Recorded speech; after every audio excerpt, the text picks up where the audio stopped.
નમસ્તે. 20 નવેમ્બર 2025. તો આ 20 નવેમ્બરનો દિવસ આપણા માટે શા માટે અગત્યનો છે? આ દિવસ છે જે આખું વિશ્વ વર્લ્ડ પાઇલ્સ ડે તરીકે ઉજવે છે. તો આ દિવસ માટે આપણે આપણી હેલ્થ સુધારવા માટેનો પ્રયત્ન કરીએ. વારંવાર બહાર જમવા જવું શું સારી વસ્તુ છે? આ બહાર જમવાના કારણેથી મસાલાવાળો ખોરાક, તીખો તમતમતો ખોરાક, માંસ મદિરા જેવી વસ્તુઓ આપણા આરોગ્યને નુકસાન પહોંચાડે છે.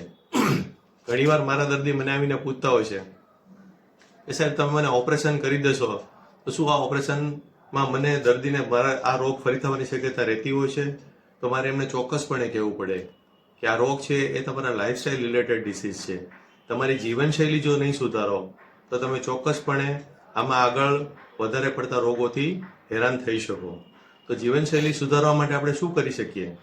તો ટેન્શન, ચિંતા, ઉજાગરા આપણે બંધ કરીએ. સવારે વહેલા ઉઠી વ્યાયામ, કસરત કરવાનું ચાલુ કરીએ. હેલ્ધી લાઇફસ્ટાઇલ માટે હેલ્ધી ખોરાક જરૂરી છે. તો આવો એવો કેવો ખોરાક છે કે જે આપણા શરીરનું પાચન સુધારે છે, કબજિયાત ઓછી કરે છે અને આપણને પાઇલ્સથી દૂર રાખે છે. તો એવા ખોરાક વિશે આપણે જાણીએ. લીલા શાકભાજી, દૂધી, વેલાવાળા શાકભાજી, ઘણા બધા કઠોળ અને ઘણા આપણે ફ્રૂટ્સ લઈ શકીએ કે જેમાં રેસાનું પ્રમાણ ઘણું વધારે હોય છે. તો આવો ખોરાક આપણી લાઈફસ્ટાઈલને હેલ્ધી બનાવે છે. આવો આ વર્લ્ડ પાઇલ્સ દિવસના નિમિત્તે આપણે એવું વિચારીએ કે આપણી હેલ્થ વધારે સારી રહે.